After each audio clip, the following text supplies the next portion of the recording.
Is already affected, so I get a chance to come in and connect to that. Yeah, thank you, baby. Welcome to Black and White One. Your fall doesn't define you. Your comeback does.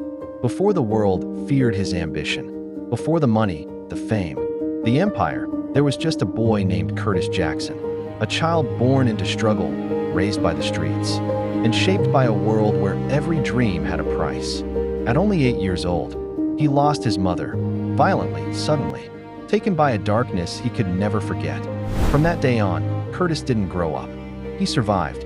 He learned fast: trust no one, fear nothing, and never let the world know your weaknesses. These rules were not advice. They were the armor that kept him alive. Years later, when he stepped into music, he didn't come seeking applause. He came armed with pain, hunger, and rage. His mixtapes became confession, warning, and weapon.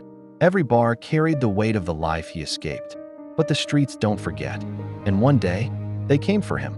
9 bullets, point blank. A hit meant to erase him forever. But Curtis Jackson didn't die. He transformed into a man the world would come to know as 50 Cent, a survivor with nothing left to fear and nothing left to lose. His rise was not luck. It was vengeance sharpened into ambition.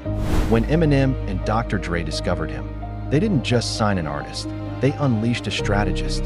Soon, 50 dominated music, then film, then TV, then business. Every industry became a battlefield, and he walked through each one like a soldier who knew the war better than anyone. Money poured in, millions upon millions. Vitamin water, G-Unit clothing, movies, shows, tours. But with great fortune comes greater targets. 1 lawsuit turned into 3. 3 became 10. Suddenly, everyone wanted a piece of him. A woman sued him for $7 million. A headphone company demanded $17 million. More creditors circled in the shadows, waiting for the moment he stumbled. And the world watched as 50 Cent, the man made of steel, filed for bankruptcy. People laughed. Memes flooded the internet. 50 is broke. 50 is finished. But behind the curtain, a different story was unfolding. 50 Cent wasn't collapsing. He was calculating. Bankruptcy wasn't an end. It was a shield, a pause button, a silence forced onto his enemies. Bankruptcy freezes lawsuits, protects assets, prevents financial blood loss. It forces the wolves to negotiate at his table under his terms. So while the world mocked him, he moved quietly, restructuring G-Unit brands, protecting Vitamin, Water millions, hiding assets behind corporations, negotiating lawsuits down to pennies, securing ownership of future shows.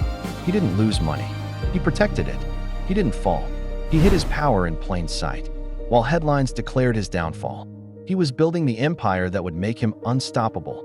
Then came Power, a show that didn't just succeed, it dominated television.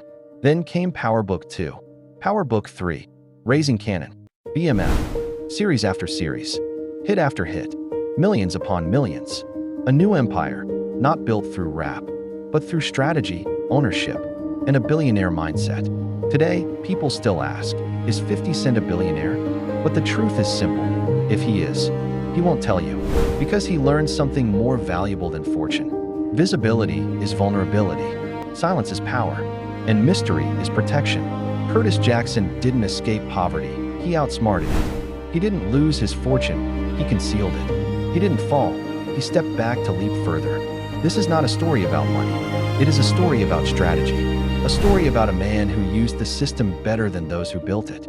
A man who turned bankruptcy into a weapon, weakness into camouflage, and struggle into a throne. This is the truth the world missed. This is the strategy behind the fall. This is how 50 Cent beat the world at its own game. Sometimes you don't go broke. You disappear to rise again. Thank you for watching Black and White One. Subscribe and tell us whose story you want next. Until next time, stay real.